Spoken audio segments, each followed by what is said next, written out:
Hi everybody, welcome back to the channel. This is the first Monday Night Raw after WrestleMania 9. Let's just get straight into the action, shall we? Kicking off with a pre-show match. Max Moon takes on the $1 Million Man. A decent pre-show match. The $1 Million Man got the win in 9 minutes 7 seconds by pinfall with a dive-in back elbow drop. Get a wrestling rating of 52. The crowd gets 45 and 64 overall. That's not too bad. Max Moon getting a 28. That's pretty awful. 76 from the $1 Million Man, though. Let's move on. Another pre-show match. Mr. Perfect teams with Tatanka to take on Damien Demento and the Giant Gonzalez. Don't really know what to do with Damien Demento now after that storyline with The Undertaker. He will probably just drift off into obscurity. I don't know, though. You never know, do you? In a pre-show bout that had good heat and decent wrestling, Mr. Perfect and Tatanka got the win here in 9 minutes 49. Tatanka pinned Damien Demento with an Indian death drop. Mr. Perfect was head and shoulders above everybody else. What did he get? He got a Mr. Perfect an 89. Absolutely fantastic. 57 was the wrestling rating, 58 crowd, 64 overall. Showing complete unprofessionalism, a clearly unhappy Giant Gonzalez. We haven't used him, I don't think, at all. I'm not surprised he's unhappy, but shouldn't be unprofessional. And Tatanka has sustained an inflamed pectoralis major tendon in this match. I don't know what that's going to do. I don't know how long he'll be out for with one of those. And Giant Gonzalez got a lot of heat backstage. It was his fault. He's gone. He's gone. Hulk Hogan takes on a Rick Martel, a pre-show match. Didn't really use Hogan. Well, didn't use him at all, I don't think, on the main show. So wanted to just get him in the ring. I always try to have at least one like really big star in the pre-show. And it's Hogan here, taking on Rick Martel, who isn't too shabby himself. So we get a pre-show bout that had fantastic heat and good wrestling. Hogan defeated Rick Martel in 13 minutes 57 by pinfall with a big boot. So 65 wrestling, 74 crowd, 73 overall. We can use this match again on the main card at some point, knowing that it got a decent score. Although they didn't click, they had awful chemistry. Well, it doesn't say awful chemistry, but they didn't click, which is a shame. Still got a really good rating though. Let's head into the main show. Jim Ross and Jerry Lawler opened the show at the commentary desk. And we've got, they basically tell us that tonight we'll see The Undertaker in action. Big Bossman will take on Razor Ramon. And a massive, not to be missed, tag team main event. And they then introduce Sensational Sherry, who has something to say. Jim Ross says, ladies and gentlemen, we're being joined right now by the one and only Sensational Sherry. And Jerry Lawler says, business is about to pick up. And Sherry, very short, but she says, I've managed champions my whole career, and I don't settle for potential. I choose winners. I've made my decision. And tonight, I'll be at ringside for my potential new clients match. Hopefully, we can strike a deal. Trust me, you won't want to miss it. Oh, I've put you won't miss it. You won't want to miss it. And this gets a rating of 62. First match of the night then, we have Glenn Roof taking on Papa Shango. So we had decent reaction from the crowd, but terrible wrestling. Papa Shango defeated Glenn Roof in 6 minutes 7 seconds by pinfall with a voodoo driver. The crowd luckily is hot because last time we started off with a poor match, we got an unclear, but the wrestling got 40, crowd 38, 46 overall. Yeah, pretty terrible. Let's move on. Post-match, Papa Shango grabs a microphone. Not really the sort of thing he would have done in those days, but he grabs a microphone and he stands over the fallen Glenn Roof and he slowly lifts the microphone and he stares into the hard camera and he says, the Nasty Boys thought strength and noise would save them, but they never feared what they could not see. I whispered their names. I marked them. And when they reached for the gold, the curse took hold. And then Papa Shango raises his hands, almost conducting the darkness. They did not lose because of their opponent's superior strength. They lost because I willed it. And once Papa Shango sets his sights on you, the spirits never let go. And then he drops the mic as his eerie music swells. Just a storyline that we've decided to introduce the Nasty Boys against Papa Shango. Why not? Papa Shango put a curse on the Nasty Boys. Reasons, we don't have to give one. This is early 90s wrestling. Don't have to know why. Papa Shango's just taken a dislike to them. let's move on. Actually, before we move on, I'll give you the rating for this segment, 58. Boshongo did struggle when going off script, which is unfortunate. Yeah, now we can move on. The Beverly Brothers take on Men on a Mission, and the crowd's simmering down here, so hopefully the next segment can bring it up a little bit. About that had decent reaction from the crowd, but subpar wrestling. Men on a Mission defeated the Beverly Brothers in 9 minutes 23 when Blake Beverly was disqualified while fighting Mabel. We wanted to give Men on a Mission a win. We really want to start getting some of our unimportant guys, the people that we want to push. We want to start getting them over. We need to start giving them some big wins. We've still got people like Adam Bomb, who hasn't really had a big win yet. He's sort of been beating a few people around his sort of level, a couple that are a little bit higher. And also, I'd like to sort of think about Bob Holly as well, but certainly the tag teams, let's get them up as quickly as we can. 43 wrestling, 35 crowd, 40 overall. Yeah, this was pretty poor. And Blake Beverly sustained a strained pectoralis major tendon. That's the same as what Tatonga had, I'm sure. Yeah, thank you very much, Jack Lanza. Doesn't look like anyone was at fault, though. And the next segment gets us an 82. We are now hot and rising. Randy Savage title celebration.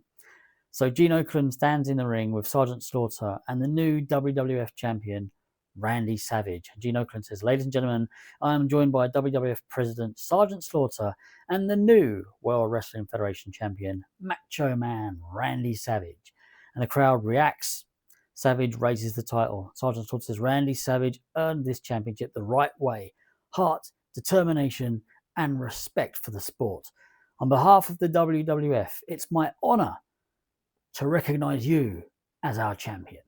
Savage steps forward, and then he says, "Ooh, yeah, this doesn't come easy, and it didn't come cheap. I climbed every mountain, I fought every fight, and now the Macho Man is back on top of the world. The cream rises to the top, and this title, it belongs to me." Crush's music plays, and he's all smiles, pointing at Savage in the ring. Yeah, he's a face. And he says, "Savage, you and I have been friends for a while now, and nobody deserves the title more than you. You've always been the standard around here." Crush steps into the ring and shakes Savage's hand. And then Savage says, "Oh yeah, thank you, Crush, my friend. You keep up the good work, and I can see this belt around your waist one day. And then Crush raises Savage's arm in the air, then suddenly yanks Savage in and floors him with a clothesline. You probably saw this coming. We've had him turning for a while. Almost immediately, Adam Bomb storms to the ring, joining in as the two overpower the champion, giving him a bit of a beat down here. Gene Okerlund shouts from ringside as officials rush down, but Crush and Adam Bomb stand tall over the beaten Savage. And then Crush looks down at the fallen champion and snarls. And then Crush grabs a mic and he says, "You had your moment, now it's my time." Crush and Adam Bomb pose over Savage as referees check on the WWF champion. So this is Crush's heel turn. Finally, we have got a storyline, Randy Savage and Crush. We have now also aligned Adam Bomb with Crush. We've got that new tag team there, handle the changes. So I can't remember how 14 segments we've had for this. So, I mean, this should definitely be a success, which it was. Brilliant stuff. 82 rating here. Really pleased with that. The crowd is now hot and rising. New storyline kicks off. Crush is now a heel. We've got a new tag team. Gene Okerlund is backstage with Razor Ramon ahead of his match. And Gene Okerlund says, "Razor Ramon, moments away from your match with the Big Bossman." Razor Ramon almost sort of cuts him off and says, "Chico, tonight the Bossman's just another guy standing in Razor's way. And Sherry, I know you're calling me. I ooze machismo, and I'm on my way to the top." Gene Okerlund sort of looks a bit confused. "So, Razor, are you saying that you are Sherry's chosen pick?" And Ramon says, "Of course, Chico. She's looking at the next big thing. I ain't seen her at ringside tonight. It's obvious. After tonight, everybody's going to be talking about Razor Ramon and Sensational Sherry." Now, Razor flicks his toothpick as the interview ends. This gets a rating of 75. The crowd is now white hot. Yes, the storyline has advanced. I don't know why it hasn't just started. What would have started it? Don't know. But it also gained heat. Yeah, rating 75. Pleased with that. And the match gets us a 73. Yeah, a bit of green there. Love that. In a bout that had fantastic heat and great wrestling, Razor Ramon defeated the Big Boss Man in 12 minutes 14 by pinfall with a razor's edge after distraction from Sensational Sherry. So Sensational Sherry did come down to ringside. Of course, Razor's like, yeah, here you are. You're here to see me. Of course you are. However, she isn't. She actually seems to be giving the Big Boss Man a bit of attention. I think you knew this was coming. We had a pre-show match previously where we paired the two together. So basically, Sherry's there for Bossman. Razor Ramon sees this, gets very angry. So, I mean, it says here, obviously, Razor Ramon got the win because of distraction from Sherry. Sherry didn't go out to distract Bossman. It was just a case of Bossman's like, me, you know, he's actually quite chuffed. He's glad. It's like, wow, one of the best managers in this business. Razor ends up getting the win. 78 wrestling rating, 70 crowd, 73 overall. They had a pretty good chemistry, which is really good. Sherry did some good work at ringside. However, there were times when there was a lack of psychology. That's unfortunate, but no, I'm happy with that. So yeah, we're teaming the Boss Man with Sherry, and we do have a storyline now between Boss Man and Razor. Razor's obviously going to be Sherry. You made the wrong decision. We'll see where it leads. Let's move on to the next segment, and it's a news segment, and I have made that change. Lord Alfred Hayes now presents our news segment, and I'm glad I made that change. 76 rating here. So we have promos from Beefcake and Hogan, also known as the Mega Maniacs, the Steiner Brothers, Shawn Michaels, and Money Incorporated. We're concentrating on the promo from the Steiner Brothers. So we've got Rick Steiner says, me and my brother here think it's time we started chasing some of the honors here in the WWF. Money thinks they can hide behind Jimmy Hart. They think they can run from the best tag team around. And Scott Steiner continues, but we don't run, we don't hide, we hunt. And at every turn, we're coming for those tag titles. We're ready. We've waited our turn. Money Inc., beware. The Steiners are coming, and we don't miss. So we are now setting up a kind of mini feud. I mean, it is a storyline, but it's basically the Steiners are now chasing the tag team belts. We've got to have the Money Inc. in there somewhere in some kind of storyline, and someone's got to be chasing them for the belts. This gets an overall rating of 76, so I am glad I have made that change with Lord Alfred Hayes. What that does for Mooney now, I don't know if it's worth keeping him around, but we'll see. The Berserker takes on The Undertaker, and this gets a really good rating. I'm surprised about getting a 70. A great heat and good wrestling. The Undertaker got the win in 6 minutes 43 by pinfall with a choke slam. This was our storytelling match. So Paul Bearer at ringside, as he always is, but now he's got the urn in his hands. He doesn't have to worry about anyone coming out to try and get it off him. This is probably the first match we've had the Undertaker where he's just kind of been able to have a match without the worry, distraction, without anything else going on. And I just wanted to sort of give that to the Undertaker for a little bit, just give him a few wins, get him a bit of momentum going without sort of being distracted by anything bigger going on. We will be putting him in a storyline, of course we will. It's the Undertaker. 69 wrestling rating, 63 crowd, 70 overall. Gene Okerlund backstage with Bret Hart says, Bret, you're about to team up for a match against Lex Luger and Yokozuna. Two men you've had your eyes on for quite some time. What's going through your mind? And Bret says, Gene, I've been patient long enough. Luger and Yokozuna think they can intimidate people and run roughshod through this locker room. Tonight, I'm not just wrestling for a win. I'm sending a message. These two are on my list, and I'm going to make sure they remember it. And then Hart steps off screen menacingly as Oakland says, all right, let's head back to ringside. You won't want to miss this one. Who's Bret teaming with? This gets a rating of 87. Really pleased with that. We've got the Bret Hart Lex Luger storyline still going. We've put Yokozuna in there as well as a supporting role for the moment. Let's see how the match gets on. He teams with Marty Jannetty simply because I just didn't have anything for Marty Jannetty to do. And he just seemed like the right partner. I was sort of looking at other tag team partners. He could have teamed with Owen, but I still haven't formally sort of disbanded High Energy yet. But yeah, teams with Marty Jannetty. We get about that fantastic heat and great wrestling.